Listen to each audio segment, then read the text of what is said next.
Hello बच्चों, let's read this question. The question say that बच्चों यहाँ पर दो स्टेटमेंट है, स्टेटमेंट फर्स्ट और स्टेटमेंट सेकंड।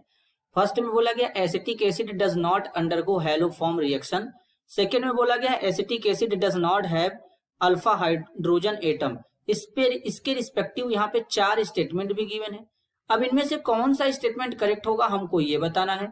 तो सबसे पहले समझेंगे यहाँ पर हम की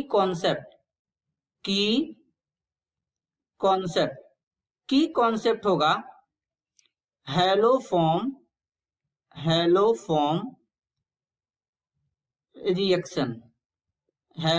रिएक्शन। अब बच्चों समझेंगे हैलो फॉर्म रिएक्शन होता क्या है। तो बेसिकली सबसे पहले यहां पर ये समझ लेते हैं कि हैलो फॉर्म रिएक्शन कौन देंगे। बेसिकली हमारे कार्बोनिल कंपाउंड। अब कार्बोनिल कंपाउंड कौन होते हैं बच्चों?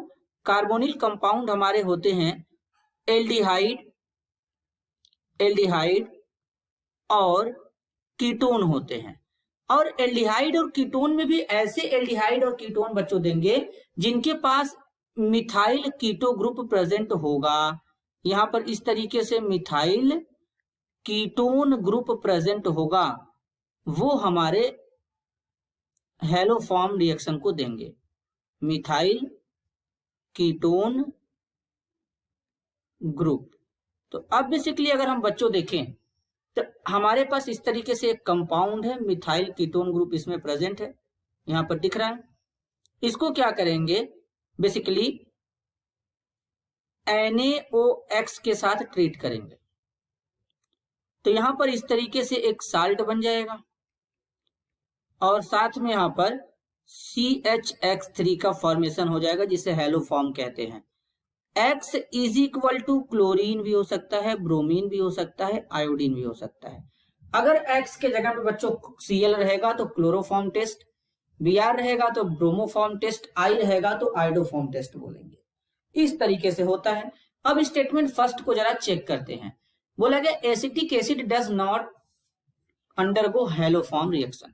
एसिटिक एसिड कुछ इस तरीके से शो होता है।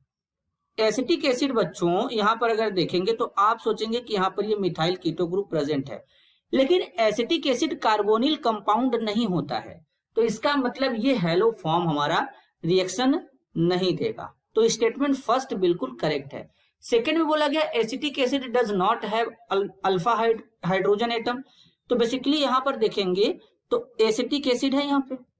अब ये जो हमारा है COOH जो है, ये हमारा फंक्शनल ग्रुप है।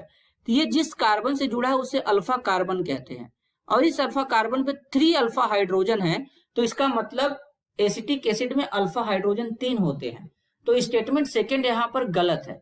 तो अब यहाँ पर करेक्ट आंसर को आइडेंटिफाई करेंगे। Both statement first and statement second are correct, ये बिल्कुल गलत है। ऑप्शन 2 में बोला गया कि both statement first and second are incorrect, ये भी गलत है। थर्ड में बोला गया statement first is correct and statement second is incorrect. तो थर्ड ऑप्शन सही है, क्योंकि यहां पर स्टेटमेंट फर्स्ट सही है, स्टेटमेंट सेकेंड यहां पर गलत है बच्चों। This is your answer. I hope you understood it well. All the best.